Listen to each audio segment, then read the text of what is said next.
So, what are your names? My name's Susan Taylor. And my name's Mitchell Taylor. Okay, so I'm going to be asking you a few questions.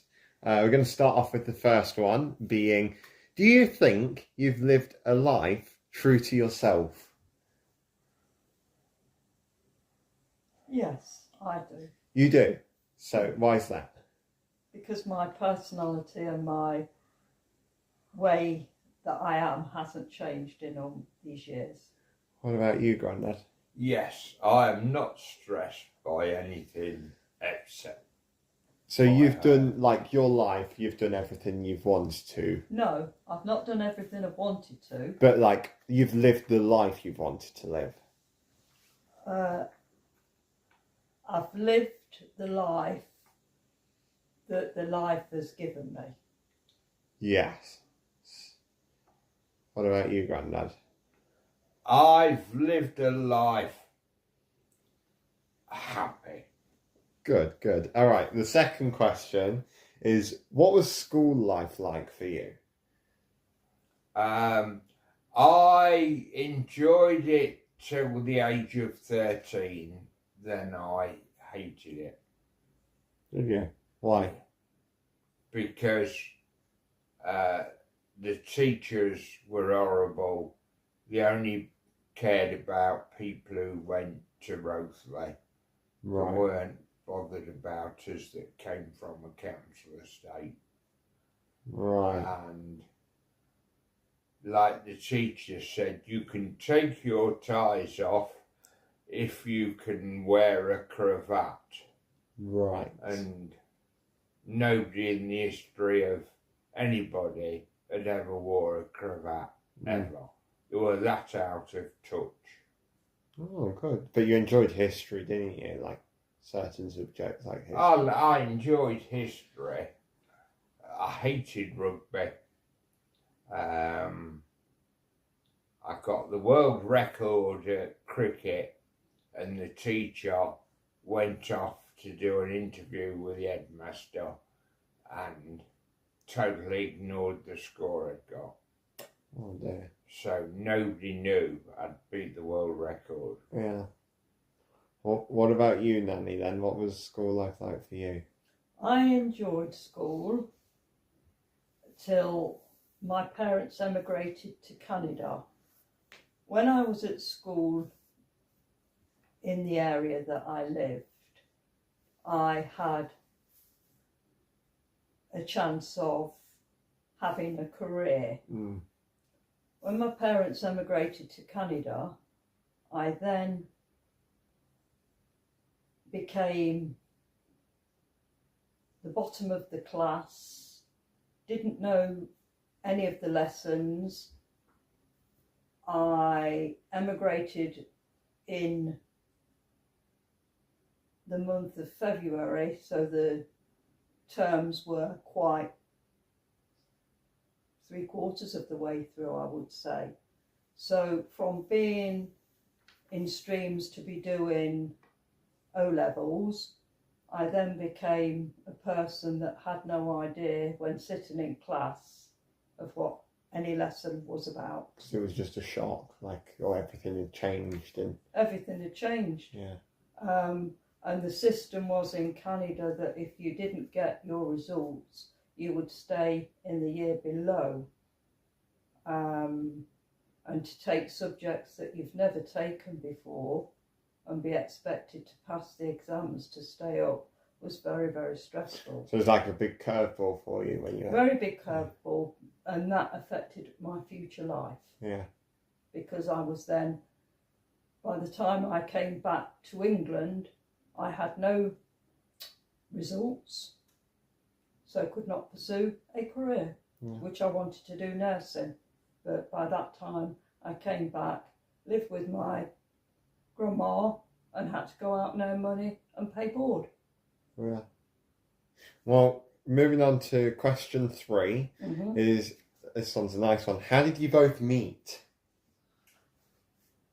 I met Mitch because I worked with his sister, and she asked me to be a bridesmaid at her wedding. and she set us up on a blind date. Wow. Can you remember that, Grandad? Yes, Wow. That's nice. I took you to Matlock. What was that? Your first date? No, I think we went out for a drink first. Oh, okay. Wow. And yes. What did you think of him? I liked him. Was it love at first sight? No, it wasn't love at first sight, but I liked him. Nice. Okay, so what dreams did you have as a child? So, like, what were your ambitions as a child? Your aspirations? We went on works experience down to the brush engineering place, and I thought, I'll never work in a factory. And then they sent us to an ironworks, and I thought, I'm definitely never going to work in a factory. So yours was just anything but a factory. I became a rebel. You became a rebel. What about Once you? I was 13, I rebelled. Yeah. What about you, Nanny?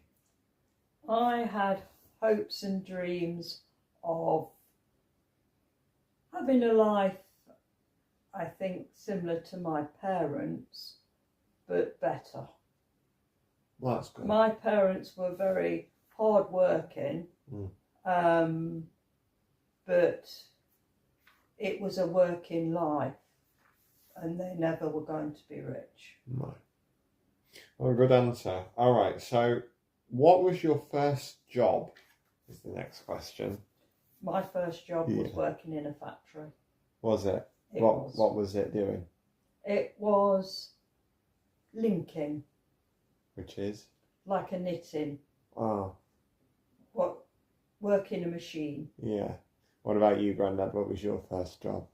The careers advisor said to me, why don't you try management in the hosiery? And I realised that he was sending every boy to work in the hosiery and every girl to work in the hosiery. And when I got there, I was a sock counter. Your job was to pair socks. I wasn't a manager. Oh, And I used to go, that's a pair, that's a pair, that's a pair. I never bothered checking them if they were even sizes. I just oh no. And I got the world record for the most socks in a day, in a box. Proper rebel then. Yeah. And there were 4 floors on the factory, and every quarter of an hour it were a different tea break in each level. So I used to make sure I was on each level when the tea trolley arrived. So I'd have four cobs and 4 cups of tea every morning and every afternoon and noon. And nobody knew what job I did. I just wandered round and nobody checked on me for 3 months. I never done a stroke of work. Good answer. All right. What advice did your parents give you that stuck with you? They said, when you leave school, get a job, you've got to pay your board. We're not keeping you fed. But And that was it. So that stuck with you. But, Yeah. But surely that's bad advice. Yeah, and my uncle, he was a salesman, and my mum says, just be like Terry and work in the hosiery. He's got 2 suits, and to my mum, she thought that meant he was rich because he owned 2 suits, and my dad never had a suit. Oh, All right. What about you, Nanny? What advice did your parents give you that stuck with you? My parents, really, the only advice was you've got to do and be like we were, just work, work, work. So they didn't give any like good advice? No, not really. No. No. They could, when you're a working class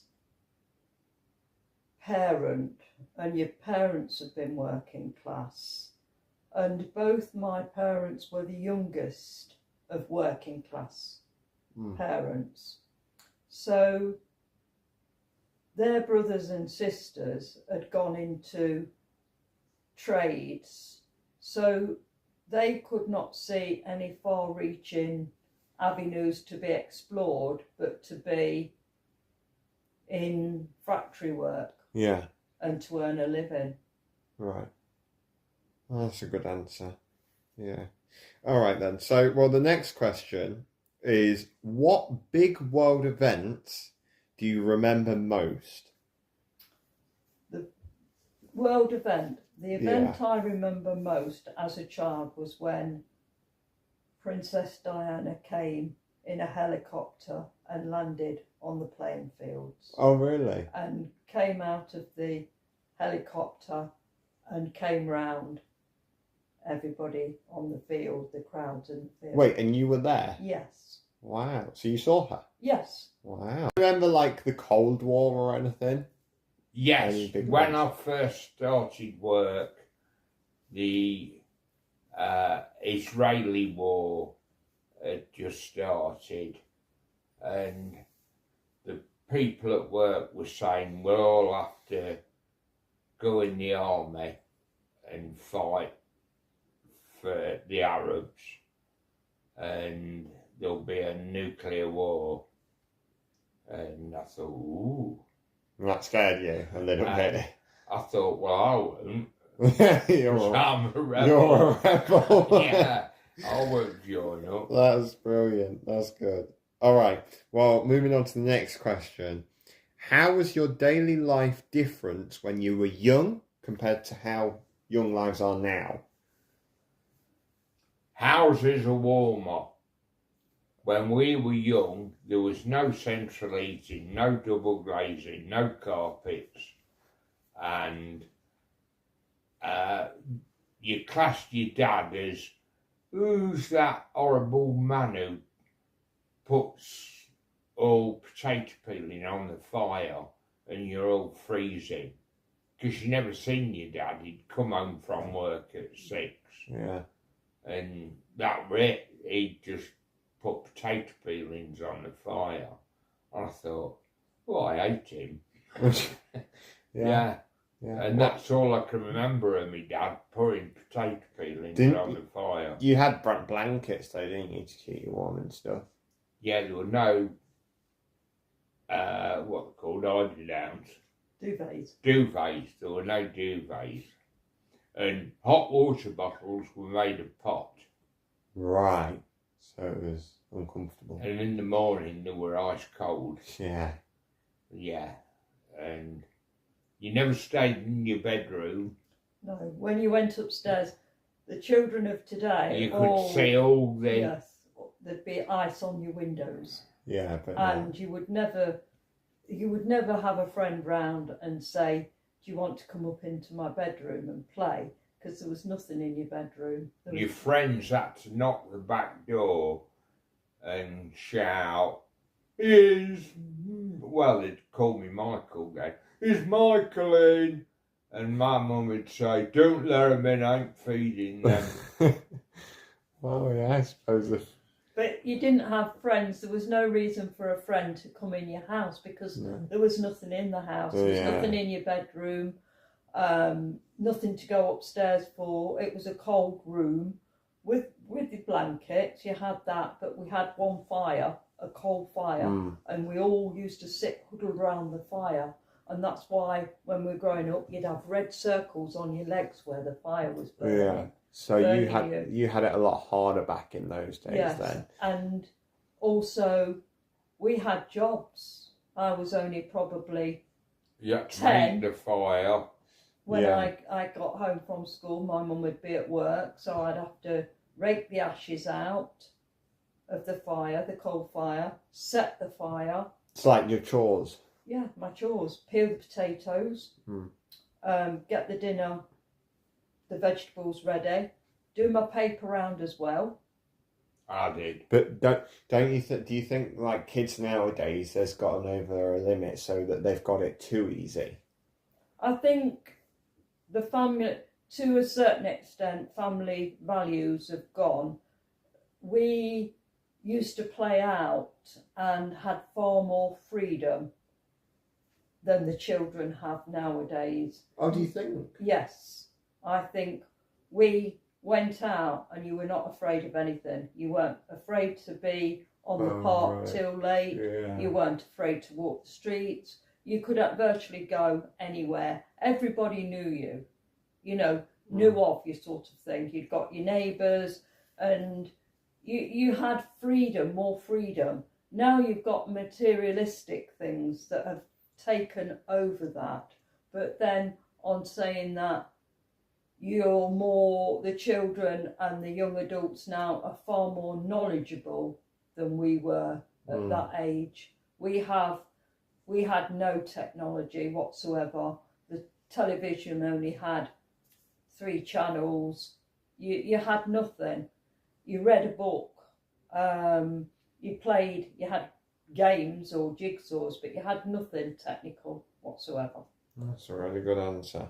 All right. Well, the next question is, what's the most important life lesson that you've been taught? So a big lesson that life's taught you. What's been the most important, do you think? You can never know what the future's going to bring. Oh, that's a good one. That was really good. I like that one. What about you, Grandad?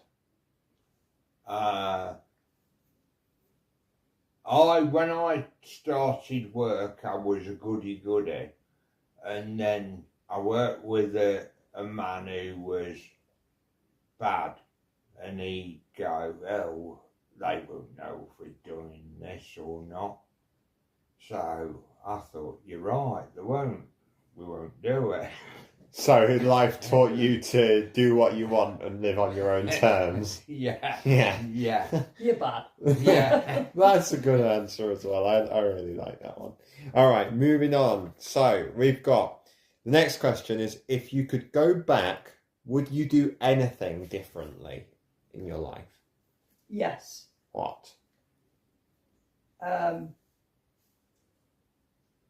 Try and live more and have more fun and more memories. Yeah. So like live in the moment more? More, yes, definitely. Instead of thinking about The past. too much to the future, Or the future. you can't see into the future. Yeah. And you should have done what you wanted to do when you could have done, because there comes a time when you can't. Yes. Yeah. What about you, Grandad? I had the chance of buying Next shares at 12p a share, and I never. And they're now £15 a share. So you'd go back and do that? Yeah, I'd be a multi-millionaire. Yeah. Well, you would, yeah. Wow. All right. They're really good answers. Okay, the next one is, what advice would you give me for the future, or my generation for the future? Buy property. Right. But they're really expensive now. So. Don't matter, You'll never lose. you'll double your money every 10 years. Good answer. Yeah. Okay. What else do you think? Don't waste your money. Don't waste your money. Don't waste your money. Always see the bigger picture. Work hard. Don't fritter it on silly things. And you've still got to have fun. You've still got to live, but always have a little nest egg behind you, just in case. That's a really good answer. I like that one as well. Okay, the next one. What was your favourite food or treat as a kid when you were little? Chocolate. Fish fingers. Was it really? They invented fish fingers, and I tasted them and thought, this is the future. Oh. I want fish fingers. And yours was chocolate. Chocolate. What type? Dairy milk chocolate. I love chocolate As a kid. as a kid. Wow. Okay, that's good. Okay, the next one is, what's a funny moment you still laugh about today?